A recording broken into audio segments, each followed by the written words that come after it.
Realme কিছুদিন আগে globally launch করেছে তাদের নাম্বার সিরিজের নতুন দুটি ফোন Realme 8 এবং Realme 8 Pro। বাংলাদেশের বাজারে ইতিমধ্যে Realme 8 Pro লঞ্চ করা হয়েছে।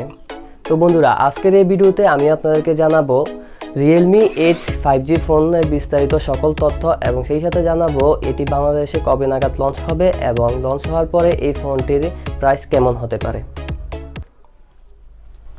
হ্যালো ফ্রেন্ডস, ওয়েলকাম টু ফাইমস review point. This is my another brand new video. So আজকের ভিডিওটি তো আপনারা আগেই জানলেন কি নিয়ে। তো মূল ভিডিওতে যাওয়ার আগে আমার ছোট্ট একটি রিকোয়েস্ট, যারা আমার চ্যানেলটি এখনও সাবস্ক্রাইব করেন নাই প্লিজ সাবস্ক্রাইব করে দিবেন, আর যারা করেছেন তাদেরকে অসংখ্য ধন্যবাদ। তো চলুন ভিডিওটি আবার শুরু করা যাক।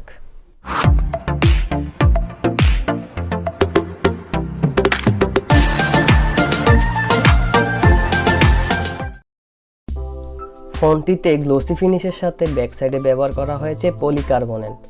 ফোনটির বাম সাইডে রয়েছে ভলিউম আপ ডাউন এবং সিম কার্ড ট্রে, যেখানে একই সাথে ব্যবহার করা যাবে দুটি সিম ও একটি মেমোরি কার্ড, এবং ডান সাইডে রয়েছে পাওয়ার বাটন। নিচে থাকছে mic holes, speaker, type C port এবং 3.5mm হেডফোন জ্যাক। ফোনটিতে ডিসপ্লে হিসেবে ব্যবহার করা হয়েছে 6.5 ইঞ্চি এর full HD plus IPS LCD single punctual display, যার পিক্সেল রেজুলেশন 1080x2400 পিক্সেলের। ফোনটিতে অ্যাসপেক্ট রেশিও হিসেবে আছে 20:9 এবং স্ক্রিন টু বডি রেশিও হিসেবে আছে 90.5%। ফোনটিতে আপনারা পাচ্ছেন 90 হার্জ রিফ্রেশ রেটের সুবিধা। ফোনটিতে অপারেটিং সিস্টেম হিসেবে আছে অ্যান্ড্রয়েড 11 এবং Realme UI 2.0। ফোনটিতে প্রসেসর হিসেবে আছে MediaTek Dimensity 700, যা বিল্ড করা হয়েছে 7 ন্যানোমিটার আর্কিটেকচারের উপর, এবং সাথে গ্রাফিক্সের জন্য জিপিইউ হিসেবে থাকছে Mali G57MC2, যার দ্বারা এটি দিয়ে PUBG সহ যে কোনো ধরনের হাই লেভেলের গেম খেলতে পারবেন কোনো রকমের ল্যাগিংস ছাড়াই।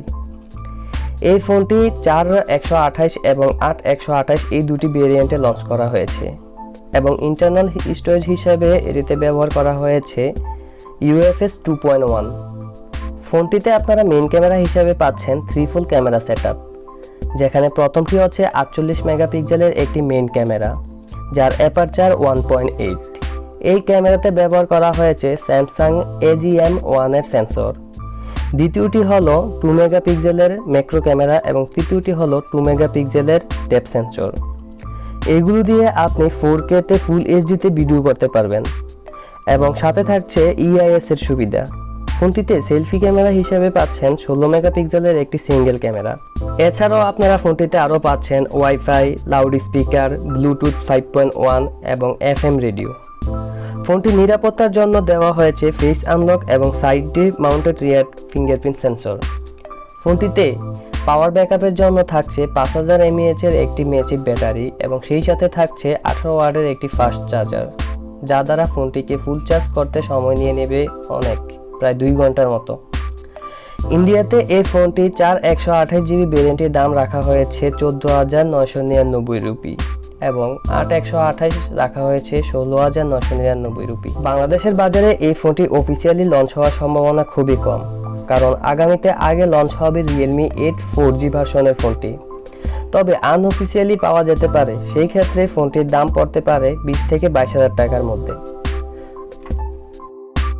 সো বন্ধুরা, আজকের মতো এখানেই শেষ করছি। তো আগামীতে আবার দেখা হবে নতুন কোনো ফোনের রিভিউ নিয়ে বা কোনো ব্লগ নিয়ে। তো আপনারা আমার পাশে থাকবেন, আর ভিডিওটি যদি ভালো লাগে, হেল্পফুল মনে হয়, তাহলে অবশ্যই সাবস্ক্রাইব করবেন, সাবস্ক্রাইব করতে ভুলবেন না, আর কমেন্টে আপনার মতামত জানিয়ে দেবেন। আল্লাহ হাফেজ।